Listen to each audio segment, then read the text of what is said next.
At wag na nga natin guys patagalin pa, tara.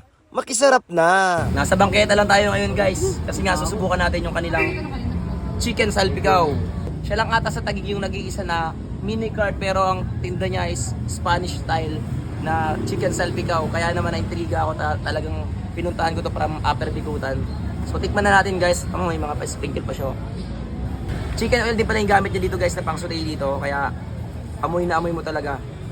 Bango guys. Bukan natin guys, walang kanin.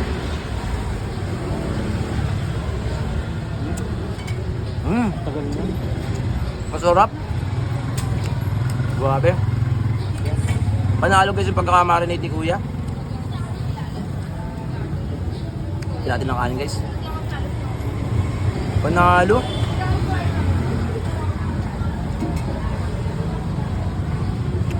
Ang sarap guys nung ano niya, chicken salpicao. Hindi siya ganun ka-dry.